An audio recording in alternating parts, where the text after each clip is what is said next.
Vamos lá, gente. Falando os 3 medos que te impedem de crescer. Para começar, qualquer medo é ruim, né? A não ser que seja um medo sensato. Eu tenho medo de furar sinal, de dar um acidente.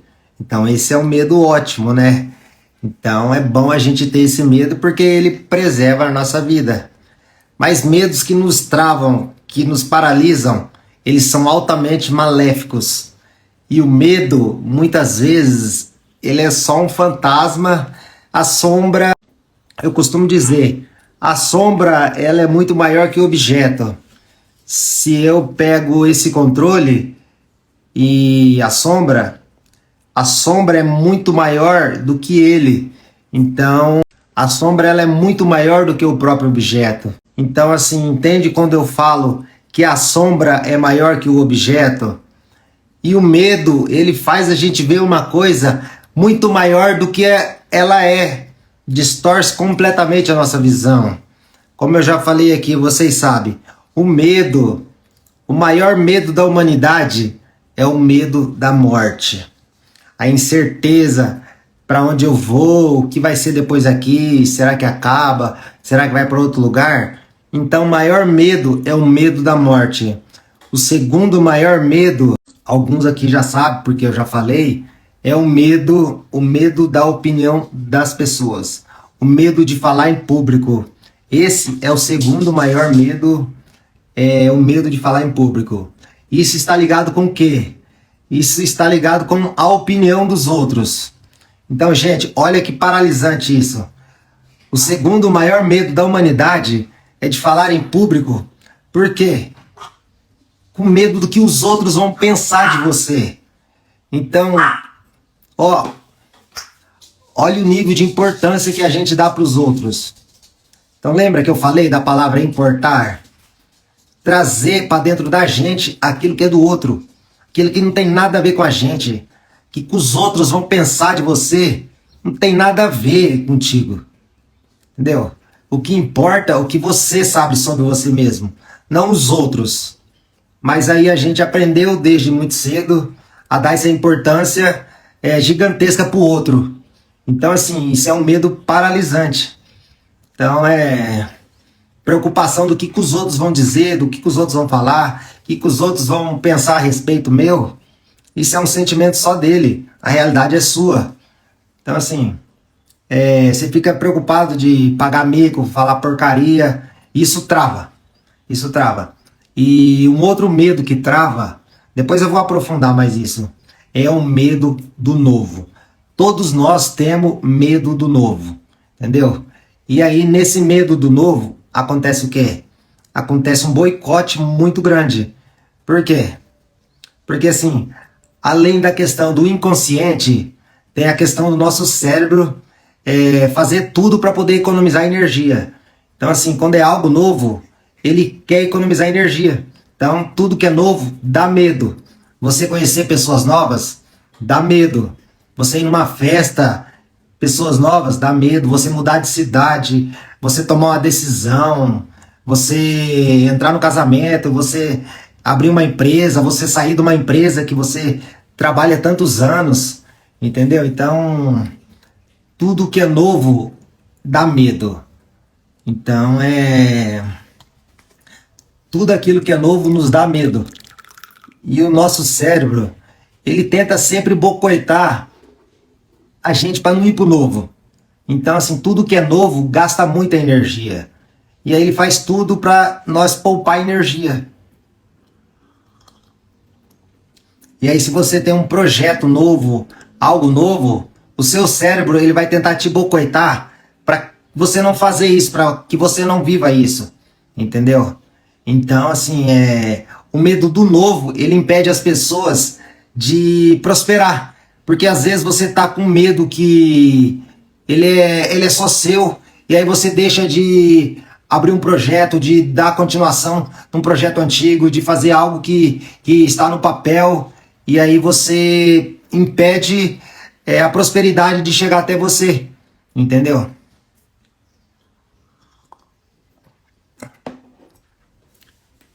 Aí parece que as coisas não acontecem na sua vida, não dão certo, ou que está indo lento demais, ou está indo devagar demais. E ela, assim, tem um...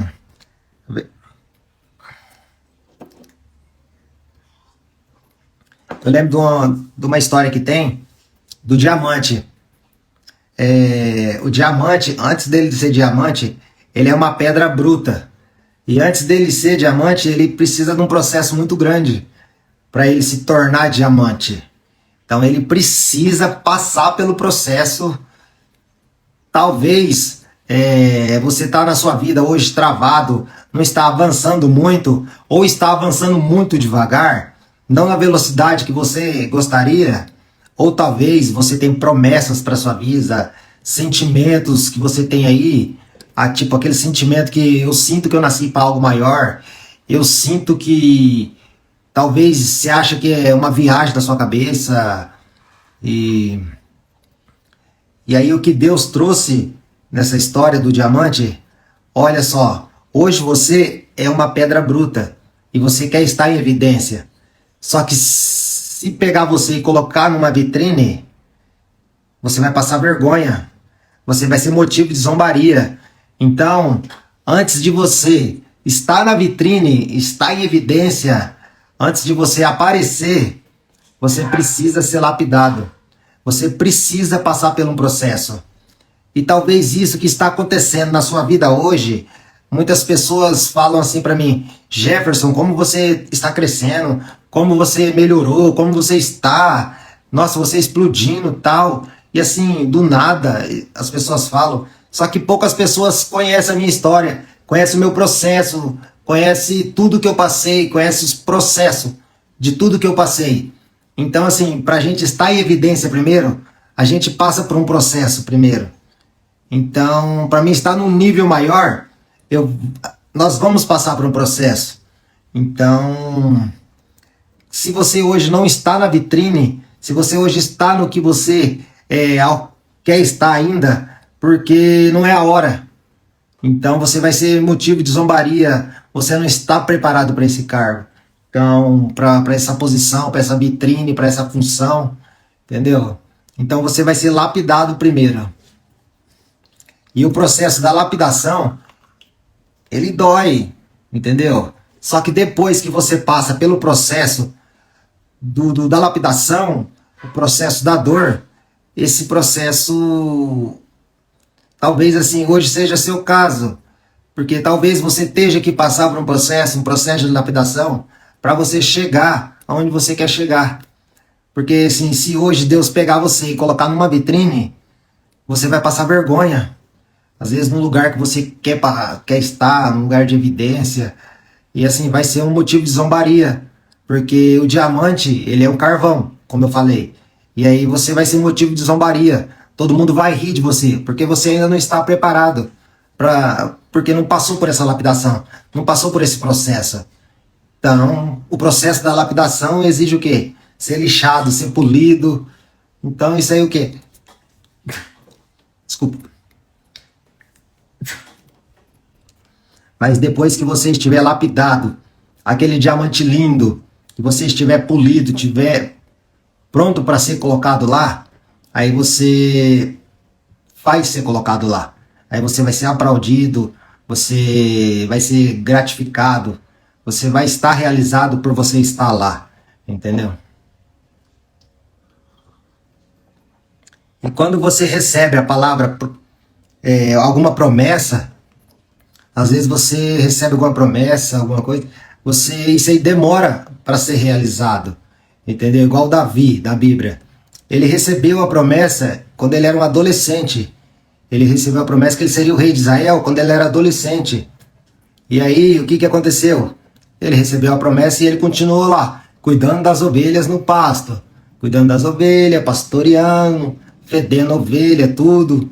E assim, ele recebeu a promessa. Só que aquilo ali levou um tempo para que aquilo se cumprisse. José também. Ele recebeu um sonho. Deus colocou um sonho no coração dele. Que ele governaria sobre a família dele, sobre a terra, entendeu? Ele foi o governador do Egito. Então assim, naquela época era o Egito que comandava o mundo. Então ele foi praticamente um governador do mundo. E assim, mas até que isso acontecesse, foi todo um processo que ele teve que passar. Entendeu? Assim, os bastidores foi um processo longo. Talvez hoje, o momento que você está passando hoje, seja os bastidores. Talvez hoje, o que você está passando, essa lapidação, esse momento, acontece coisas que a gente não entende. São coisas que dói, são coisas que às vezes você vai passar por humilhação, são vezes você vai passar por solidão, achar que está sozinho, achar que Deus não está te vendo, achar que Deus não está nem aí para você, que os seus sonhos são apenas viagem da sua cabeça, que nunca vão acontecer. E assim, nossa, teve momentos no processo que eu vivo, que eu vivo hoje na minha vida, que eu recebi essas promessas há 5, 10 anos atrás, entendeu? Eu não estou querendo dizer que você vai passar por 5, 10, 20 anos de processo, mas assim, aonde eu estou hoje eu já passei por um processo muito dolorido. Então assim, eu tive que passar muitas coisas para me aprender. Então hoje eu sou muito grato por todas as experiências que eu tive, boas e ruins, porque querendo ou não, aquela experiência que você acha que é ruim hoje, ela se torna uma bênção amanhã. Então, assim, aquilo que a gente não entende, que a gente não entende de jeito nenhum, vai se tornar uma bênção. Eu li uma história,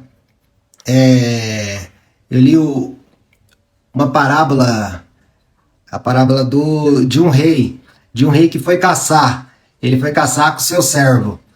E aí o que aconteceu? Ele pegou na caça uma fera.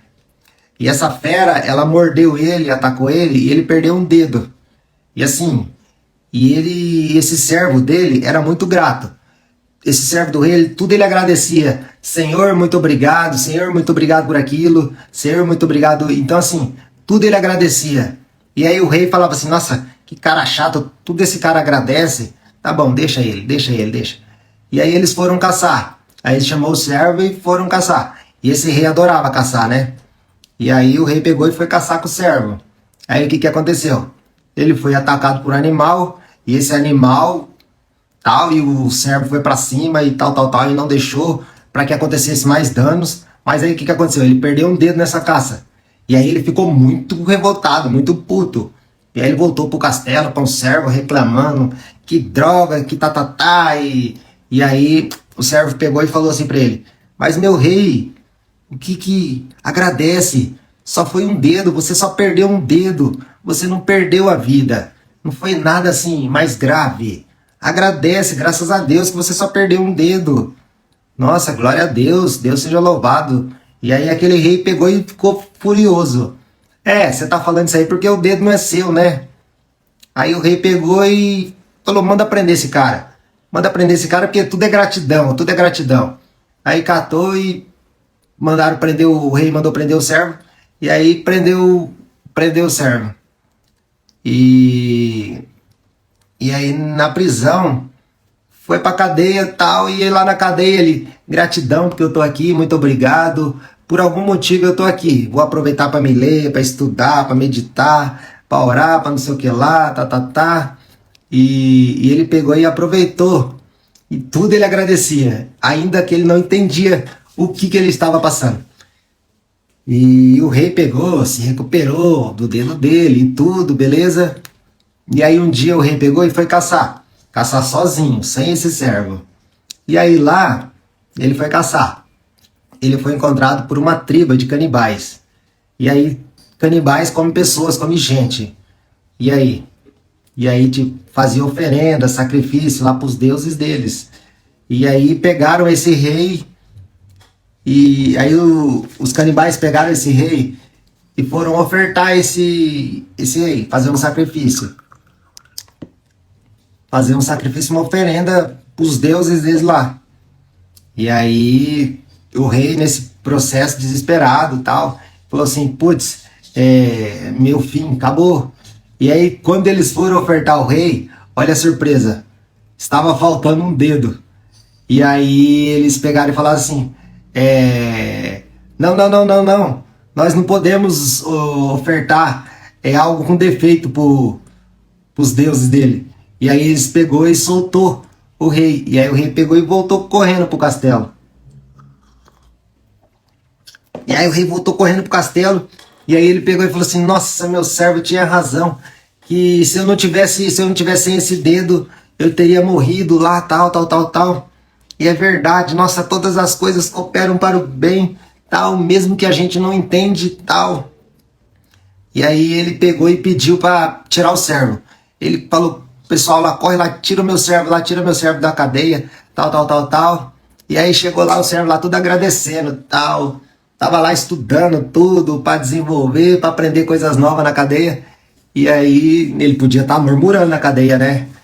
E aí ele fala: pá, podia tá na cadeia lá murmurando, porque fala: pô, que Deus permitiu que eu viesse pra essa cadeia? Eu sou grato, eu sou isso, tal. E lembra que acontece com a murmuração, né? A murmuração, ela faz você andar em ciclo. Lembra da palavra reclamar? Re, quando você reclama, assim, você está pedindo duas vezes, você está reclamando. Você está clamando duas vezes para que aquilo de ruim aconteça acontecendo na sua vida. Quando você faz uma coisa mal feita e tem que refazer aquilo, você tem que refazer aquilo se ficou mal feito. Então, assim, se você fez uma coisa mal feita, você vai ter que refazer. Então, quando você reclama, você está clamando duas vezes para aquilo de ruim aconteça. Entendeu? Então, assim, nas vossas palavras tem muito medo. Então, assim, enfim. Aí o rei voltou correndo, mandou soltar o servo, tal. Manda meu servo vir aqui. Daí o servo chegou lá, tal. Ô meu rei, tudo bem? Tal, gratidão por ter me soltado, todo feliz, né? E gratidão, gratidão. E daí ele pegou e falou assim: o rei falou pra ele: meu, você tinha razão. Você falou que todas as coisas tinham razão, cooperava para o nosso bem, tal, tal, tal. Lembra que eu perdi um dedo, tal, tal, tal? Aí ele pegou: sim, meu rei, lembro. Então, sabe o que aconteceu? Eu fui caçar e uma tribo de canibais me achou e eles foram lá e ia me sacrificar, ia me matar, ia me oferecer para os deuses deles lá, tal. Só que bem na hora do sacrifício eles viram que estava faltando um dedo meu e aí falaram que era defeituoso e não poderia fazer esses sacrifícios pro rei, entendeu?